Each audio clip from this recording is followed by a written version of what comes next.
2011ರಲ್ಲಿ ದರ್ಶನ್ ಪತ್ನಿ ಮೇಲೆ ಹಲ್ಲೆ ನಡೆಸಿ ಜೈಲಿಗೆ ಹೋಗಿ 28 ದಿನಗಳ ಕಾಲ ಜೈಲಲ್ಲಿದ್ದರು. ಅದು ಅತಿ ಹೆಚ್ಚು. ಈ ಬಾರಿ ಇವತ್ತು ಜುಲೈ 8ನೇ ತಾರೀಕು ರೇಣುಕಾಸ್ವಾಮಿ ಹತ್ಯೆಯಾಗಿ ಕರೆಕ್ಟಾಗಿ 1 ತಿಂಗಳಾಯಿತು.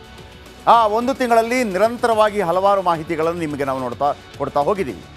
ದರ್ಶನ್ ಸಂಕಷ್ಟಗಳ ಸರಣಿ ಈ ಜನ್ಮದಲ್ಲಿ ಮುಗಿಯೋ ಲಕ್ಷಣ ಕಾಣಿಸ್ತಾ ಇಲ್ಲ. ರೇಣುಕಾಸ್ವಾಮಿ ಕೊಲೆಯಾಗಿ ತಿಂಗಳು ಕಳೆದಿದೆ. ಪೊಲೀಸರು ಸಾಲು ಸಾಲು ಸಾಕ್ಷ್ಯಗಳನ್ನು ಸಂಗ್ರಹಿಸಿದ್ದಾರೆ. ಚಾರ್ಜ್ ಶೀಟ್ ಸಲ್ಲಿಕೆ ಮಾಡಬೇಕಾಗಿದೆ. ಶಿಕ್ಷೆ ಕೊಡಿಸೋಕೆ ಸಿದ್ಧತೆ ನಡೆಸ್ತಾ ಇದ್ದಾರೆ. ಅಲ್ಲಿಂದ ಇಲ್ಲಿ ತನಕ ಏನಾಯಿತು 1 ತಿಂಗಳಲ್ಲಿ? ಸಾಕ್ಷ್ಯಗಳೆಷ್ಟು ಪ್ರಬಲವಾಗಿದೆ? ದರ್ಶನ್ಗೆ ಆತಂಕ ಇದೆಯಾ, ಅಥವಾ ದರ್ಶನ್ ತಪ್ಪಿಸ್ಕೊಳ್ತಾರಾ, ಅಥವಾ ದರ್ಶನ್ ಬಚಾವ್ ಆಗ್ತಾರಾ?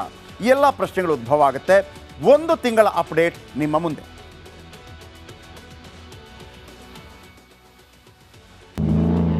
ಏನು ಬಿಡಿಸ್ಕೊಂಬರೋ ಶಕ್ತಿನೂ ಏನೂ ಇಲ್ಲ.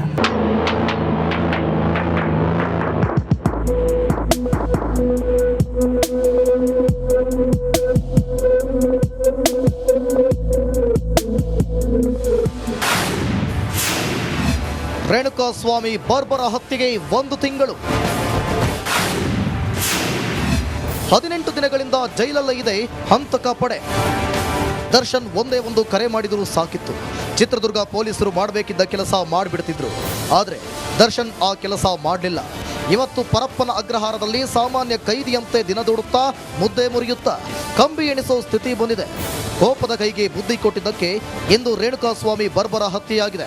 ಆ ಘೋರ ಘಟನೆ ನಡೆದು 1 ತಿಂಗಳಾಯಿತು.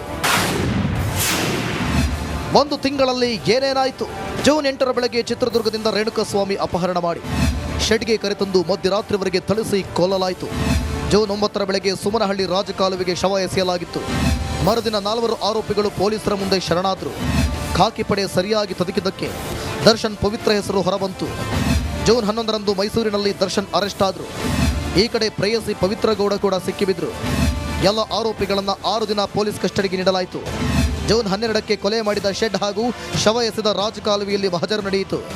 ದೊಣ್ಣೆ, ಕೋಲು, ರಿಪೀಸ್, ದರ್ಶನ್ ಬೆಲ್ಟ್ ಸಿಕ್ಕಿದ್ವು. ಜೂನ್ 20ರಂದು ದರ್ಶನ್ರನ್ನ ಮತ್ತೆ ಪೊಲೀಸ್ ಕಸ್ಟಡಿಗೆ ಪಡೆದರು. ಪವಿತ್ರ ಸೇರಿ 12 ಜನ ಪರಪ್ಪನ ಅಗ್ರಹಾರ ಸೇರಿದ್ರು. ತೀವ್ರ ವಿಚಾರಣೆ ಬಳಿಕ ದರ್ಶನ್ ಕೂಡ ಪರಪ್ಪನ ಅಗ್ರಹಾರಕ್ಕೆ 2ನೇ ಬಾರಿಗೆ ಹೋದರು. ತುಮಕೂರು ಜೈಲಿನಲ್ಲಿರೋ A7 ಅನುಕುಮಾರ್ ಮನೆಯಲ್ಲಿ ದುಡಿಯುವವರೇ ಇಲ್ಲ. ಅನು ಶರಣಾದ 2ನೇ ದಿನಕ್ಕೆ ತಂದೆ ನಿಧನರಾದ್ರು. ಮಗನನ್ನ ನೋಡೋಕ್ಕಾಗದೆ ತಾಯಿ ಕಣ್ಣೀರಿಡುತ್ತಿದ್ದಾರೆ. ಮನೆ ಪರಿಸ್ಥಿತಿ ಭಾರಿ ಕಷ್ಟ ಆಗೈತೆ ಸರ್. ಮನೆ ಪರಿಸ್ಥಿತಿ ಹೇಳ್ಬಾರ್ದು. ಕಷ್ಟ ಅಂದ್ರೆ ಹೇಳ್ಬಾರ್ದು. ಅವ್ರು ಪುಣ್ಯ ಮುದ್ದೆನೂ ಇದು ಇಲ್ಲ, ಅಷ್ಟು ಕಷ್ಟ ಆಗೈತೆ ಅವ್ರಿಗೆ. ಮತ್ತು ಈಗ ಅವ್ರನ್ನೇನು ಬಿಡಿಸ್ಕೊಂಬರೋ ಶಕ್ತಿನೂ ಏನೂ ಇಲ್ಲ.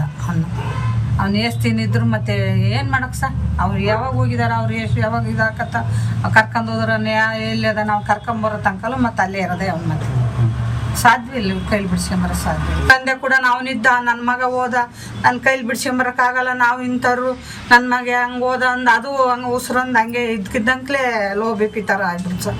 ಸಮತಾಗಿ ಸಂಕಷ್ಟ ಎದುರಾಗಿದೆ. ಪವಿತ್ರಗೌಡ ಆಪ್ತೆ ಕೊಟ್ಟ 3,000 ರೂಪಾಯಿಯಲ್ಲೇ ಧನರಾಜ್ ಎಲೆಕ್ಟ್ರಿಕ್ ಶಾಕ್ ಡಿವೈಸ್ ಖರೀದಿಸಿದ್ದ ಎನ್ನಲಾಗ್ತಾ ಇದೆ. ಹೀಗಾಗಿ ಸಮತಾಳನ್ನ ವಿಚಾರಣೆಗೆ ಒಳಪಡಿಸಲಾಗಿದೆ. Bureau report, republic Kannada.